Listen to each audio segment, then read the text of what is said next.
Last episode में हमने देखा था कि जिन्वू इंस्टेंस डंजन के बॉस को हरा देता है। उसका लेवल अब काफी ज्यादा अप हो चुका था। डंजन से बाहर आने पर उसे पता चलता है कि पास ही एक और डंजन ब्रेक हो गया है और मॉन्स्टर्स बाहर आ गए हैं। वहां पर जूही और कुछ हंटर्स डंजन बॉस से फाइट कर रहे थे, लेकिन वो उन पर भारी पड़ रहा था। उनकी मदद करने के लिए जिन्वू पीछे खड़ा होकर अपनी टूटी हुई तलवार फेंक कर मारता है, जिससे मॉन्स्टर का डिफेंस टूट जाता है और वो मारा जाता है। फिर जिन्वू वहां से चला जाता है। एपिसोड 5 में हमें दिखाया जाता है कि डेली क्वेस्ट रेगुलरली करने की वजह से जिन्वू की अपीयरेंस काफी ज्यादा चेंज हो चुकी थी। उसकी बॉडी पर कट्स पड़ गए थे और उसके मसल्स भी काफी अच्छे बन गए थे। हॉस्पिटल की सभी नर्सेज बहुत ज्यादा इम्प्रेस हो जाती हैं, लेकिन वो हैरान भी थी क्योंकि जिन्वू जब हॉस्पिटल आया था तो वो बहुत ज्यादा कमजोर था और उसने कुछ ही दिनों में बॉडी बिल्ड कर ली थी। एक नर्स तो जिन्वू से उसका नंबर भी मांग लेती है क्योंकि आज जिन्वू का डिस्चार्ज होने का दिन था। इसलिए वो सोचता है कि शायद इन्हें रिपोर्ट्स के लिए मेरा नंबर चाहिए, तो वो उन्हें नंबर दे देता है। इसके बाद हम देखते हैं कि जिन्वू हॉस्पिटल से डिस्चार्ज होकर घर पहुंच चुका है। वो अपनी सिस्टर जीना से बात कर रहा था। जीना भी उसकी बॉडी में हुई चेंजेस को नोट कर लेती है। वो जिन्वू से पूछती है, क्या तुम जिम जाने लगे हो? जिन्वू कहता है, अरे नहीं, मैं बस मामूली एक्सरसाइज कर रहा हूँ। जिन्वू का कद भी काफी बढ़ चुका था। जीना स्कूल के लिए लेट हो रही थी, इसलिए जिन्वू उसे छाता देकर स्कूल भेज देता है। इसके बाद जिन्वू अपनी डेली क्वेस्ट देखता है और कहता है कि बाकी एक्सरसाइजेस तो मैं पहले ही कर चुका हूँ, रनिंग मैं कुछ देर बाद कर लूंगा। और सोचता है कि अगर मेरी बॉडी ऐसे ही बढ़ती रही तो बहुत जल्द मैं वाकई में बॉडी बिल्डर बन जाऊंगा। वो स्टेटस बोर्ड चेक करता है तो उसके पास कुछ अनयूज्ड एबिलिटी पॉइंट्स पड़े थे। जिन्वू कहता है, माना कि ताकत सबसे ज्यादा जरूरी है, लेकिन अगर मैं अटैक ही नहीं कर पाऊंगा तो ताकत का क्या फायदा, और मुझे अपनी सेंस को भी बेहतर बनाना होगा। इसलिए वो इन पॉइंट से स्ट्रेंथ,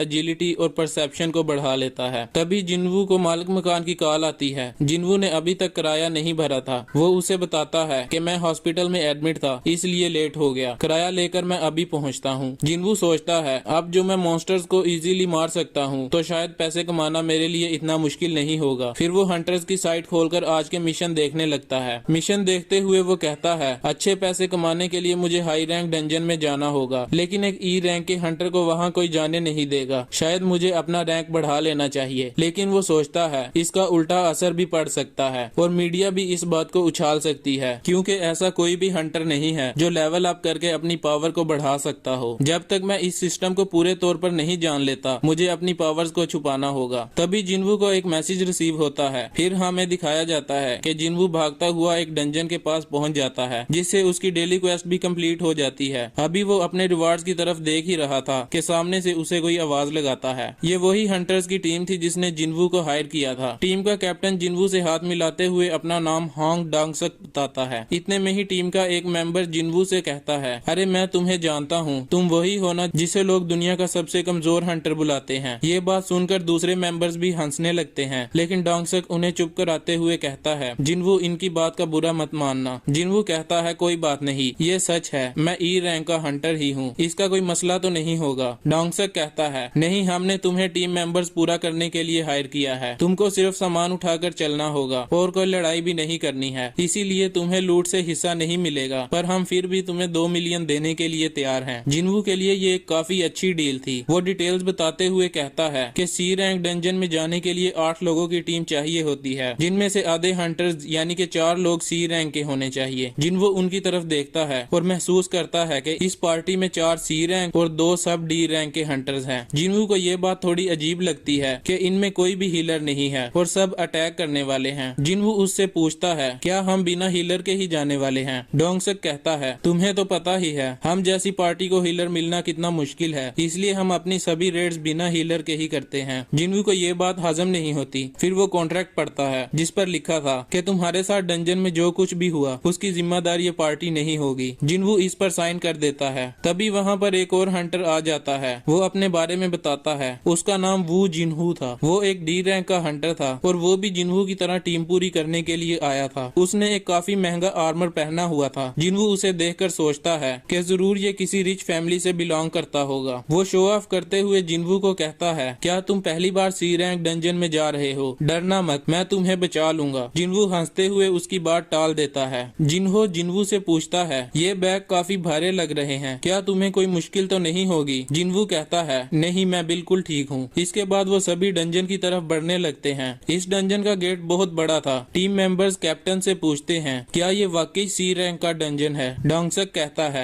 एसोसिएशन ने इसे 2 बार चेक किया है, ये सी रैंक का डंजन ही है, हमें अब ज्यादा देर नहीं करनी चाहिए। जिनवू कहता है गेट का साइज मायने नहीं रखता, हमें इसके अंदर मौजूद मैजिकल बीस्ट के बारे में सोचना चाहिए। अगर ये सी रैंक से ऊपर का डंजन होता तो एसोसिएशन ने इसे किसी बड़ी गिल्ड के हवाले कर देना था। कैप्टन बोलता है सभी मेरे पीछे चलो, तो जिन्हो जिनवू से बोलता है कि तुम मेरे पीछे चलो। जिनवू सोचता है कि ये काफी फनी इंसान है। इसके बाद वो सभी डंजन के अंदर चले जाते हैं। जैसे ही वो अंदर जाते हैं तो ये देखकर चौंक जाते हैं कि वहाँ बिल्कुल अंधेरा है और कोई मॉन्स्टर भी मौजूद नहीं था। आमतौर पर डंजन में चमकीले स्टोन्स की वजह से रोशनी रहती है, लेकिन यहाँ पर वो सभी स्टोन्स गायब थे। चलते चलते वो एक जगह पर पहुंच जाते हैं जहाँ कई सुरंगें थी। जिन्हो जिनवू से पूछता है क्या ऐसा भी हो सकता है कि डंजन के अंदर कोई मॉन्स्टर मौजूद ही ना हो। जिन्वू उसे खामोश करवाते हुए आवाजें सुनने लगता है। वो सोचता है कि ये झुंड और अंधेरे में रहने वाले मॉन्स्टर्स होंगे जो शायद रोशनी की तरफ अट्रैक्ट होते हैं। तभी वो चिल्लाकर बोलता है कि ये इंसेक्ट टाइप्स के मॉन्स्टर्स हैं। सभी टीम मेंबर्स कहने लगते हैं कि ये हमें नजर क्यों नहीं आ रहे, यहाँ इतनी ज्यादा सुरंगें क्यों हैं, इनकी आवाज तो बढ़ती जा रही है। जिन्वू गौर से उनकी मूवमेंट को महसूस कर रहा था और मॉन्स्टर्स के अटैक करने से पहले ही उनकी पोजीशन का पता लगा लेता है। जिन्वू बोलता है ऊपर देखो। सभी हंटर्स ऊपर देखते ही मॉन्स्टर्स पर अटैक कर देते हैं और वहाँ पर लड़ाई शुरू हो जाती है। जिन्हो अपनी शील्ड सामने रख के बोलता है जिन्वू तुम मेरे पीछे ही रहना। डोंगसक अपनी पावर इस्तेमाल करता है जिससे सभी मॉन्स्टर्स उसकी तरफ अट्रैक्ट होने लगते हैं और वो उन्हें एक एक करके मारने लगता है। फिर वो अपने टीम मेंबर जिनसुक को बोलता है कि तुम बाईं तरफ से अटैक करो। इनमें से एक पर्सन जिन्हो और जिनवू को पीछे रहने का बोलता है। वो एक पावरफुल अटैक तैयार करता है और इन मॉन्स्टर्स पर रिलीज कर देता है जिससे एक बहुत बड़ा धमाका होता है और काफी मॉन्स्टर्स मारे जाते हैं। इसके बाद वो सभी मॉन्स्टर्स पर हल्ला बोल देते हैं। जिन्वू पीछे खड़ा ये देख रहा था और सोचता है इनकी कोऑर्डिनेशन बहुत अच्छी है, जरूर इन्होंने लंबे अरसे तक एक दूसरे के साथ काम किया होगा।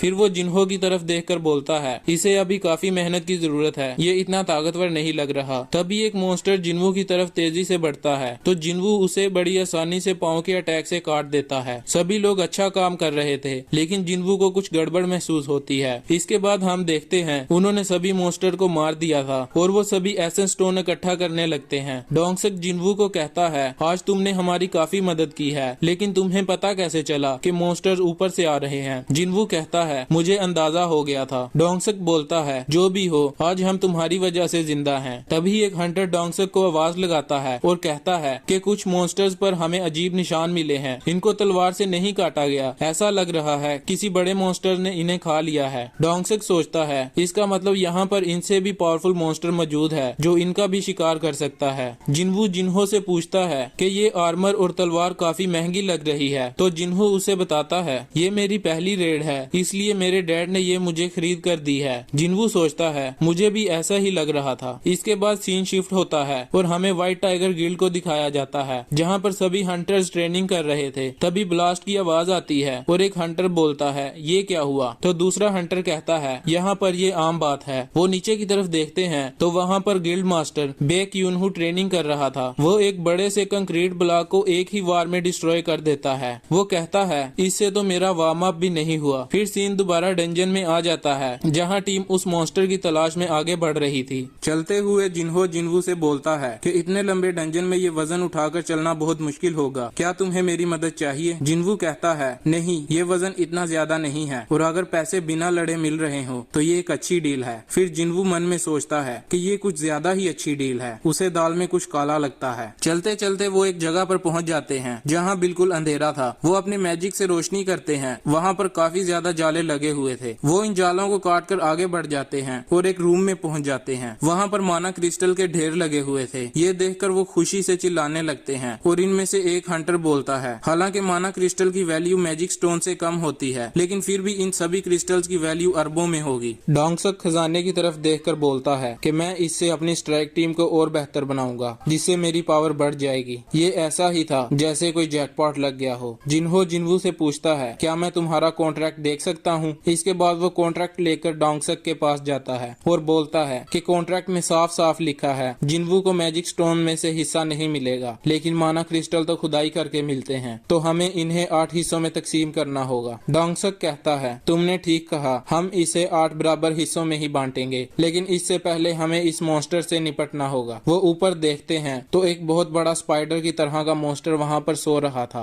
डोंगसक बोलता है अगर हमने मॉन्स्टर को हरा दिया तो गेट बंद हो जाएगा, इसलिए हमें माना क्रिस्टल्स को पहले ही इकट्ठा करना होगा। हम खुशकिस्मत हैं कि ये अभी सो रहा है। फिर वो अपने एक टीम मेंबर से पूछता है उजार कहाँ है। वो जवाब देता है कि मुझे नहीं पता था यहाँ इतना माल होगा, उजार तो बाहर गाड़ी में ही पड़े हैं। डोंगसक जिन्हो और जिन्वू को बोलता है हमें उजार लेने बाहर जाना होगा, तुम दोनों यहीं पर रुककर बॉस पर नजर रखो। लेकिन जिन्हो बोलता है यहाँ बॉस लेवल का मॉन्स्टर मौजूद है और हम दोनों यहाँ अकेले पड़ जाएंगे। डोंगसक कहता है अगर तुम उसे छेड़खानी ना करो तो वो नहीं जागेगा और उसका पेट भी भरा लगता है, उम्मीद है कि वो हमारे आने तक नहीं उठेगा। जिन्हो कहता है लेकिन हम दोनों ही क्यों? तो वो जवाब देता है कि तुम्हारी और जिन्वू की ये पहली सी रैंक रेड है, तुम मुझ पर ट्रस्ट कर सकते हो। फिर वो उस रूम से निकल जाते हैं। जिन्वू सोचता है कि सी रैंक डंजन में जाने के लिए 8 मेंबर्स की जरूरत होती है और ये 6 लोग हैं। इन्होंने बोला था कि ये पहले भी काफी बार सी रैंक डंजन में जा चुके हैं, इसका मतलब इनकी जान पहचान के 2 और लोग होने चाहिए थे, लेकिन इन्होंने न्यू मेंबर्स को ही क्यों हायर किया? तभी डोंगसक अपने टीम मेंबर क्यू हान को कहता है कि अपनी पावर से इस चैम्बर का रास्ता बंद कर दो। अब वो अपने असल रंग दिखाने लगा था। क्यू हान एनर्जी बॉल से दरवाजे पर अटैक करता है, जिससे काफी ज्यादा पत्थर गिरते हैं और रास्ता ब्लॉक हो जाता है। जिन्हो बोलता है ये क्या, रास्ता ब्लॉक कर दिया, इसका मतलब इन्होंने हमें धोखा दे दिया है। जिन्वू सोचता है मुझे लगा ही था कि ऐसा ही कुछ होने वाला है। जिन्वू याद करता है कि मिस्टर सॉन्ग ने उसे बताया था इस काम में तुम्हें बहुत खतरनाक लोग भी मिलेंगे जो तुम्हें चारे के तौर पर भी इस्तेमाल कर सकते हैं, बिल्कुल ऐसे ही जैसे लिजर्ड अपनी पूंछ पीछे छोड़ देती है। डंजन की गहराइयों में कोई कैमरा नहीं होता, अगर कोई जिंदा गवाह ना हो तो इन्हें कोई पकड़ नहीं पाएगा। जिन्हो बहुत ज्यादा डर जाता है और बोलता है कि माना क्रिस्टल की लालच में वो हमें यहाँ मरने के लिए छोड़ गए, अगर मैं कॉन्ट्रैक्ट की बात ना करता तो शायद ऐसा ना करते। जिन्वू सोचता है कि नहीं, ऐसा बिल्कुल नहीं है, वो शुरू से ही हमें मारना चाहते थे और एक मौके की तलाश में थे। तभी बॉस नींद से जाग जाता है और उनके सामने आ खड़ा होता है। जिन्हो जिन्वू को डरते हुए बोलता है तुम यहाँ से भाग जाओ, मैं इसे संभालता हूँ। लेकिन उसे भी पता था कि अब वो दोनों यहाँ नहीं बच पाएंगे और मारे जाएंगे। पर जिन्वू कहता है कि तुम पीछे हो जाओ और अपने डैगर को निकालते हुए आगे आ जाता है। लेकिन जिन्हो कहता है तुम अकेले इस मॉन्स्टर से कैसे लड़ सकते हो? जिन्वू सोचता है कि ये ठीक कह रहा है, ये एक सी रैंक का मॉन्स्टर है और बहुत ही ज्यादा पावरफुल है, इससे अकेला लड़ना बहुत मुश्किल होगा। पर वो जिन्हो को जवाब देता है हाँ मैं ही लड़ूंगा, क्योंकि यहाँ मैं ही सिर्फ इस मॉन्स्टर को मार सकता हूँ। इसी के साथ एपिसोड का एंड होता है। अगर आपको वीडियो पसंद आई है तो प्लीज वीडियो को लाइक करें और चैनल को सब्सक्राइब करें ताकि आपको आने वाली वीडियोस की अपडेट मिलती रहे। एपिसोड 6 में हम देखेंगे कि जिन्हो और जिन्वू इस मॉन्स्टर से कैसे डील करेंगे और अगर वो इस मॉन्स्टर को मार भी लेते हैं तो बाकी टीम मेंबर्स इनके साथ क्या करेंगे। So stay tuned for more exciting episodes of solo leveling. See you soon, bye.